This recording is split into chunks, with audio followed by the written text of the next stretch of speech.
The space outside Outpost Helia stretched endlessly like a dark sea filled with silent stars, glowing in their ancient rhythm, and among them the orbital station floated quietly between two worlds, carrying both hope and tension on its metal spine.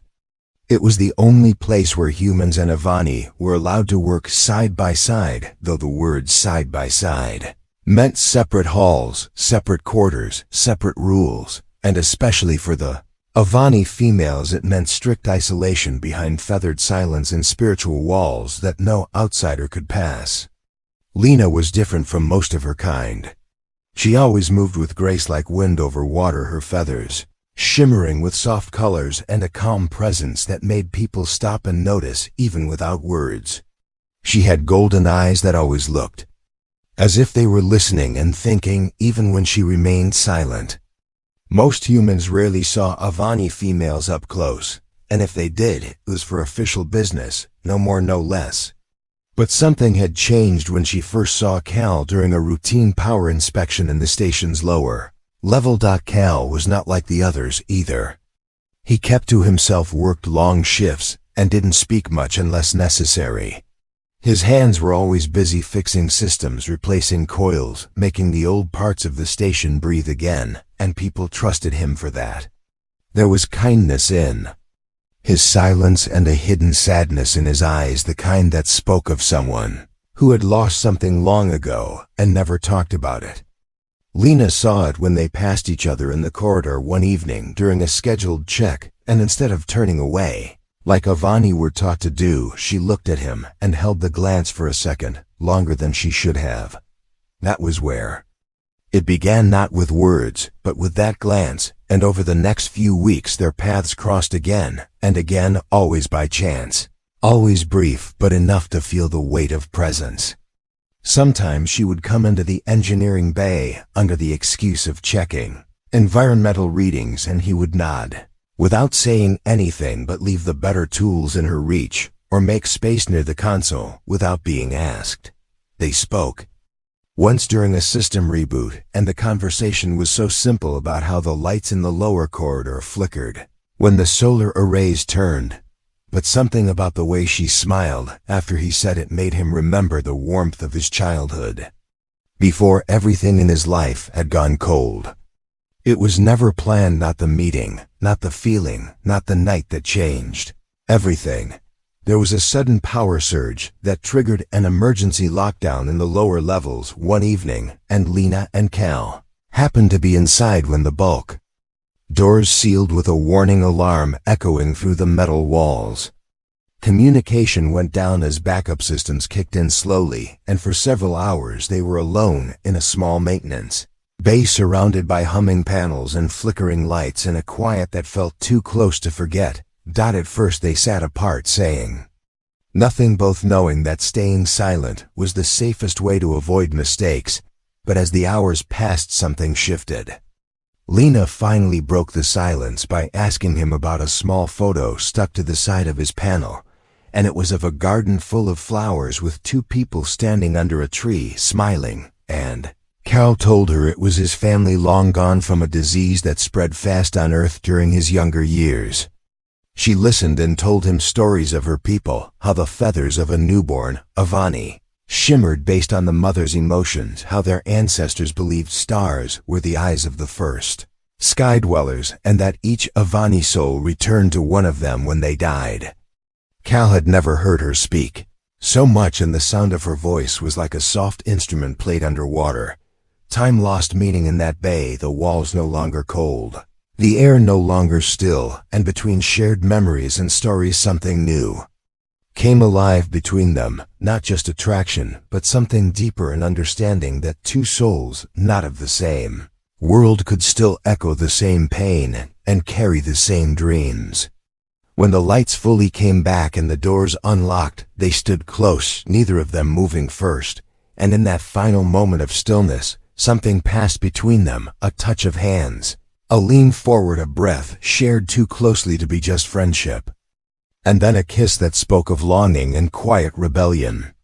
It happened only once, no promises, no plans, just the silent agreement that they would remember, but not speak, and then she left without looking back. her steps quick and light as if afraid that staying longer would break her forever. The next day, Lena was gone completely, her quarters emptied, her logs cleared, and even the Avani officials gave no explanation. Cal said nothing to anyone, not because he didn't care, but because he didn't know how to speak of something so fragile and strange that it felt more like a dream than memory. People whispered, as they always do, wondering why one of the Avani had vanished so suddenly, and some guessed at scandal, but no one ever dared to ask Cal directly.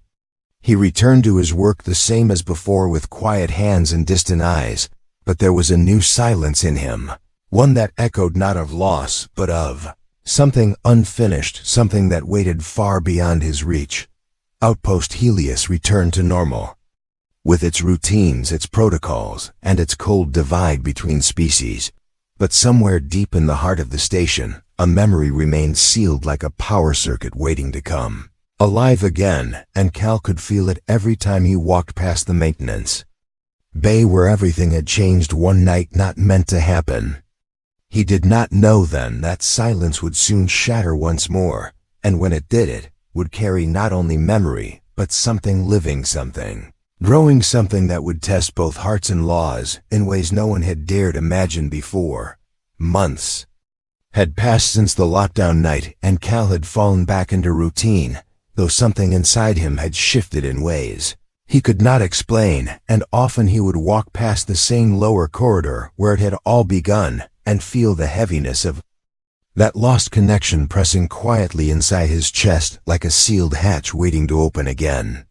He had searched for her in the official logs during maintenance checks, hoping to find even a trace, a name, a sign that she was still somewhere on the station, or had at least returned to her people safely, but there had been nothing, and slowly he had accepted that she might never return, and that what had happened was meant to remain in the silence between them. But one afternoon, as the sun from the nearby star filtered faintly through the high windows of the docking bay, and the day felt like any other, a quiet alarm sounded at the central gate, alerting security to an incoming transport, and no one thought it was unusual until a whisper passed between guards, then moved like fire among crew members, that an Avani vessel had arrived. Without prior notice, and what followed broke the still rhythm of the station, she walked in quietly, feathers wrapped around her like a cloak, eyes straight ahead filled with something fierce yet exhausted, and in her arms she held a protective shell. Smooth, round, glowing faintly, as if it carried more than just warmth, it carried a heartbeat. Every step she took was watched by dozens of eyes from both species, some shocked, some curious, but all silent because they could see this was no ordinary return, and nothing about her presence followed protocol. Cal was in the upper maintenance sector when he heard a message through the private crew channel asking for his immediate presence in the central council room, and he arrived with his uniform still half covered in grease, unsure of what awaited him. But the moment he saw her standing, their feathers slightly duller than before, body thinner, but gaze just as intense, his breath caught in his throat, and he felt the air around him free. She did not speak at first. Instead, she slowly placed the glowing shell on the glass table in front of the council, and when the light inside it flickered gently, everyone could see that it was not just an egg in the biological sense. It was a message. It was a challenge. It was proof of something never meant to happen.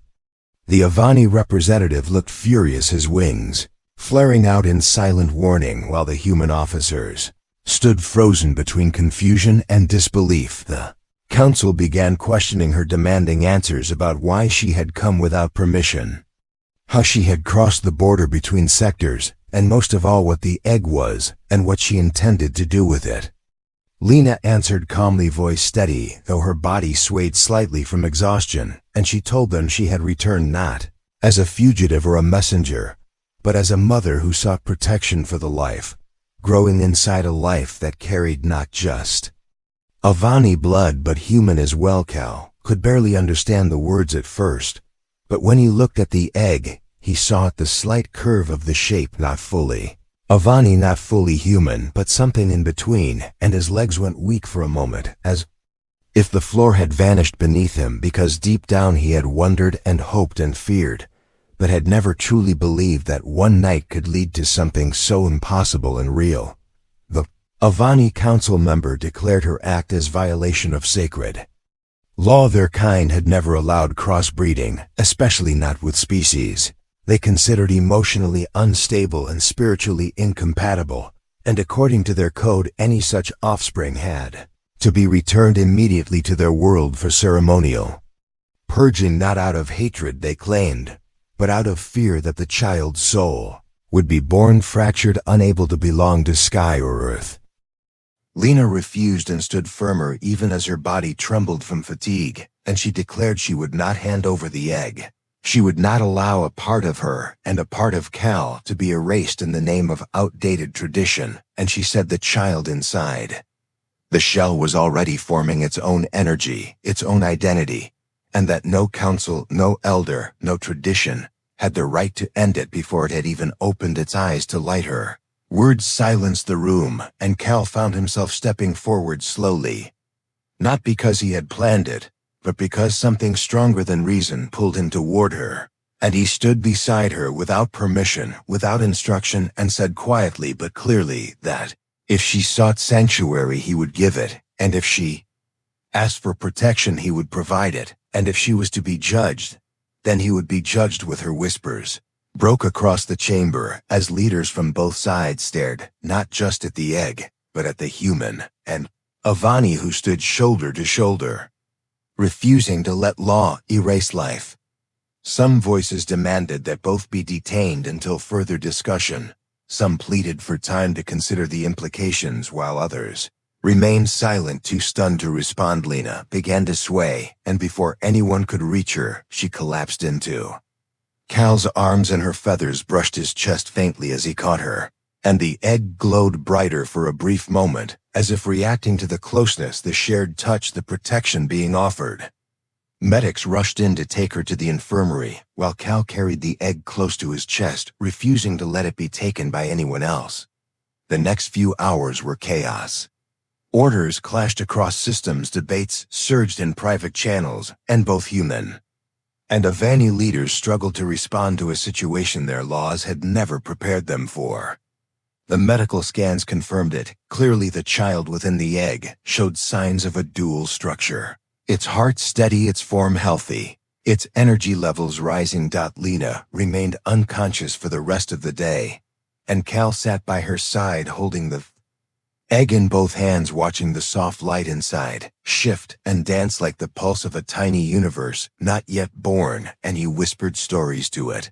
Stories of stars and tools and laughter and silence, and that one night long ago when two lonely souls reached across everything they were taught to fear and found something they could not name. He did not know what the next day would bring, whether the council would allow them to stay or try to tear them apart, but as he watched the egg breathe under the lights of the medbay, he knew one thing for certain: this was no longer just a memory, it was life, and it had already begun. Soft humming of the medical bay filled the silence as machines monitored the slow rhythm of two fragile lives, one resting on the bed, surrounded by quiet breaths, and another glowing faintly inside the shell, resting on a folded blanket beside her. The light within the egg pulsed like a heartbeat, gentle but steady, as if responding to the nearness of its mother. And the man, who had not moved from his chair since the moment she had fallen, Cal, sat hunched forward, elbows on his knees, eyes fixed on the shell that now held more weight than he had ever imagined. Not just weight in form, but in meaning, because inside that fragile sphere was not only the impossible bond of two different beings, but also the future that no law or code had prepared them to face. He had been many things in his life: a son, an engineer, a wanderer, but never had he imagined he would one day become the protector of something so rare, so delicate, so alive. Doctors moved quietly around them, speaking in hushed tones, not from fear but respect, because they too had seen the readings, and the results had already begun to spread through the station like ripples on the surface of still water. The scans showed development more advanced than expected: slight shifts in temperature, subtle movements beneath the shell's surface, and a strange pattern in the energy waves that No existing technology could fully explain it. Was human, yes, and it was Avani. But it was also something more, something that seemed to be forming a balance between the two, as if the bloodlines that had never been meant to meet were reaching toward each other, building bridges cell by cell, heartbeat by heartbeat. When Lena opened her eyes, the room fell still, and she turned her head.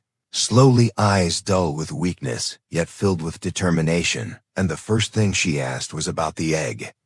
Not her condition, not the council, not the chaos outside, but the small life she had carried across the stars with all the strength she had left. Cal told her everything that had happened since she collapsed, told her that she was safe for now, that the child was stable, that no one had taken the egg, and that both humans and Avani had demanded answers, demanded reasons. And Lena only nodded once and reached out, her hand resting it gently on the shell where the warmth of her touch made the light flicker softly. In response, she began to speak, then voice low and slow, each word filled with a quiet pain, and she told him that her people would never accept the child, not because of hate, but because of fear. They believed that souls born between two worlds would never find balance, that their wings would always pull in opposite directions, and that such beings would either lose themselves or bring imbalance to both species. And for centuries, the law had been clear: any child born of mixed essence must be taken to the sacred temple, where its spirit would be set free before it could fully awaken. Cal felt anger rise in his chest, not because he could not understand their belief, but because it meant they were willing to destroy something before even giving it the chance to prove its strength. And he looked at Lena and asked her why she had come back, why she had risked everything. Her answer came without hesitation. She had felt the child move inside her differently from any Avani child, and she had seen visions in her dreams of a small being reaching out toward her with both feathers and fingers, and in those dreams, she had heard a voice, not her own, not entirely his, but something between, something new, and that voice whispered not fear but hope. The Avani elders had tried to silence her, tried to keep her hidden when they learned of her condition, tried to separate her from the truth of what had formed inside her, but she escaped, crossed into human space without permission, knowing that even if the station rejected her, at least she would have tried. And now, looking at Cal and the child, she knew she had not been wrong. Cal stood, then walked to the observation window where the stars drifted past, and he felt the pull of something larger than himself, not just responsibility but destiny, and he realized that this was no longer about him or Lena or even the child alone. This was about change, about the silent truth that had been hiding in both species for too long. The truth that connection could not always be controlled by law or tradition. Word of the hybrid egg spread faster than any message ever had, and soon not just council members but scientists, diplomats, and even civilians from distant colonies began requesting updates, asking questions, wondering what it meant for the future. And some responded with wonder, some with fear, and some with anger, but none remained indifferent. A joint science team requested access to study the shell under strict conditions, and Cal allowed it only under his watch and only with Lena's permission, and the results confirmed what the doctors had already seen. The child was forming neurological patterns faster than average. Its heart was beating with a rhythm that shifted slightly when Cal or Lena were near, and the energy it released was both familiar and entirely unknown. The Vani Council returned with new demands, this time not for punishment, but for custody. They claimed the child must be raised in a Vani tradition to ensure spiritual guidance and protection, and they insisted that Lena's judgment was clouded by emotional conflict and human influence, and they warned that if she refused, further steps would be taken. Cal stood in the center of the chamber that day, holding the egg in his arms, while Lena sat beside him, her strength returning slowly, and he looked around the room and spoke with a voice stronger than he had ever used before. He said the child did not belong to one world, but to both, and that raising it under the weight of fear and restriction would only teach it shame and silence.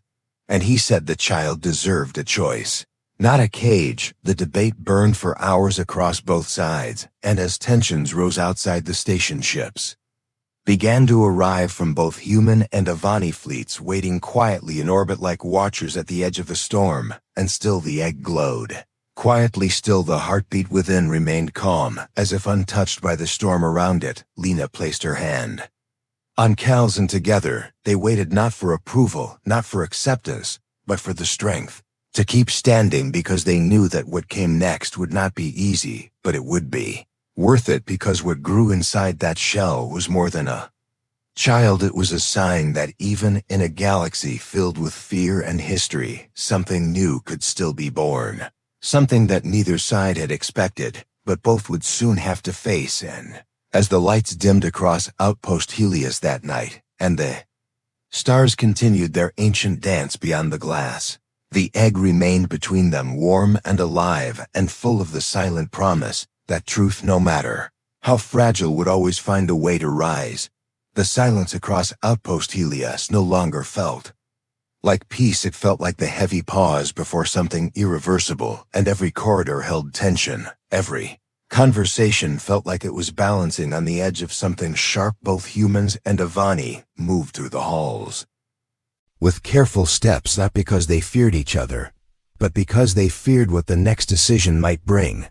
The egg now rested in a special chamber, surrounded by soft light and carefully adjusted temperature shields, monitored by a combined medical team, but protected not by machines alone, but by Cal, who refused to leave its side, and by Lena, who sat nearby every hour, awake or asleep, her presence more powerful than any locked door outside the station. The view had changed. The stars remained the same, but the number of ships in orbit had grown more than anyone expected. Human cruisers watching with caution, Avani vessels floating with silent purpose, both sides claiming to protect their people, but all of them waiting for the final signal, the decision that would either keep the fragile peace or break it. Inside the chamber, the egg began to shift, not with danger, but with life. Something deep within was responding to the world around it, and the glow became warmer, the light inside more active, and for the first time there was sound, not a cry, not a scream, but a rhythm.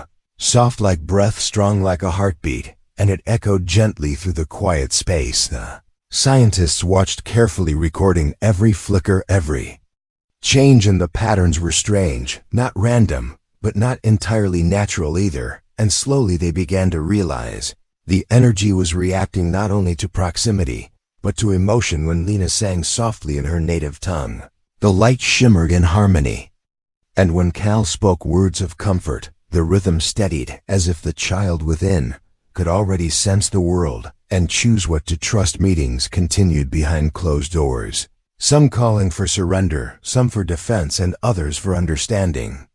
But not everyone wished for peace. There were voices rising across both sides, warning of what this child might mean, not just as a living being, but as a symbol, one that could change the rules that had kept the two species apart for generations.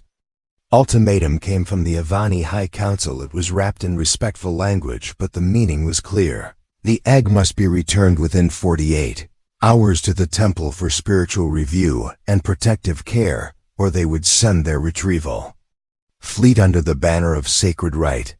Cal read the message in silence, eyes unmoving, jaw tight, while Lena sat beside him, her feathers dull with worry, her body weakened by the stress and pressure that grew heavier with each passing hour. Cal met with the human command next, demanding to know what they intended to do, and they told him their hands were tied, that they could not risk war over one unborn life, and that they had been instructed to prepare for all outcomes, including surrendering custody to avoid further conflict. Cal left that meeting without a word, but something in him had shifted. Returned to the chamber and sat beside Lena, and they did not speak at first, only shared the silence as the egg continued to glow softly. And then Cal took her hand and made a decision that neither side could have predicted. He accessed the broadcast channel, used only in emergencies and overrides, and he sent out a live transmission across both human and Avani networks, showing the image of the egg and the recordings of its development. the scans, the readings.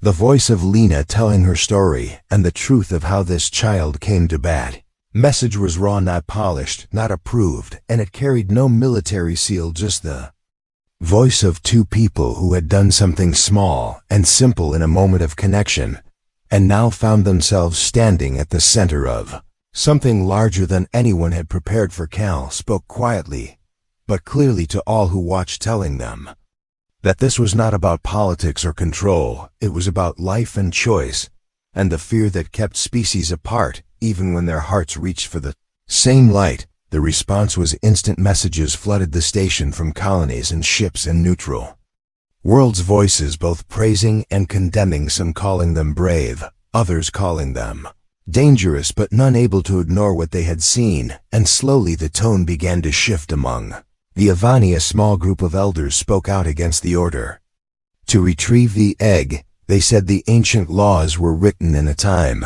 when the stars were feared, not understood, and that perhaps the arrival of this child was not a mistake, but a moment of renewal, a test of whether their people still believed that the sky could only hold one kind of wing. On the human side, people began to rally support, sending supplies, messages of solidarity, even offers of asylum for the child and the parents. And still the egg glowed stronger, its energy rising in slow, steady waves, as if fueled by the truth being heard. But time was not slowing, and the deadline crept closer, and in the final hour, just as tension reached its peak, the egg began to crack, not violently, not with panic, but with slow, careful lines that shimmered like lightning trapped in glass. The room filled with a warmth that pushed back the cold, and the silence broke not with fear, but with a sound that stopped everyone. A soft, cool light, and new and alive. Lena leaned forward, tears falling freely as the first piece of the shell gave way, and inside they saw the beginnings of something beautiful. Small downy feathers, dusted with gold, eyes bright and open, a tiny hand with 3 soft fingers, and a fourth, unlike either parent, somewhere in between. Reaching upward, Cal reached out slowly, unsure, trembling, and the child looked at him and smiled, not with understanding, but with peace. And in that moment something changed across the station, across the ships above, across the worlds watching. The Avani did not send the retrieval fleet. The humans did not raise their shields. The leaders on both sides paused, and in the stillness of that moment, everyone saw not a threat, not a symbol, not a weapon, but a child cradled between 2 hearts who had dared to hope in a place built on distance. The war that almost began ended without fire, without loss, and in its place, something unknown but possible began to rise. The light in the room changed, as if the arrival of the child had touched something beyond walls and glass and wires. It was no longer just a chamber where scans were taken or decisions were made. It had become something softer, something sacred, filled with the warmth of a heartbeat that was not supposed to exist but had broken through every line drawn by law and fear. The child moved slowly, its feathers still damp, its skin pale and delicate with veins like threads of morning light, its eyes wide open, filled not with confusion, but with something ancient and clear, a sense that it had been waiting to meet the world, and now that the world had opened, it wanted only to feel the touch of those who had brought it into being. Lena was the first to hold it, her arms trembling, not from weakness but from awe, and her feathers fell around the child like a blanket of comfort and instinct. She whispered sounds from her native tongue, a language meant for sky songs and cradle prayers, and the child turned its head and blinked slowly, as if the sound belonged to it. Cal stood beside them, heart caught between fear and joy, not knowing if he was allowed to step forward. But Lena looked at him with that same steady gaze that had once stopped time in a locked maintenance bay, and without words she offered him the child. And when his hands took the small body close to his chest, the child cooed again and pressed its small fingers against his collar. His breath caught in his throat, because he felt not just the softness of skin and feather, but the weight of love, something whole and real. Outside the chamber, the world had changed. The ships that once waited in silence above Outpost Helios began to send quiet signals of peace, some recalling their patrols, some offering medical teams and cultural observers but no threats. No weapons, no demands, only questions and cautious greetings, because what had arrived was no longer something to be handled or hidden, but something to be understood. The council met once more, this time not to argue or punish, but to listen, and for the first time voices from both sides spoke with less fear, more curiosity, and hope. Some argued that this child could never belong fully to either world, but others said perhaps that was the point. Perhaps the child was not here to fit into a category, but to show that categories themselves could change.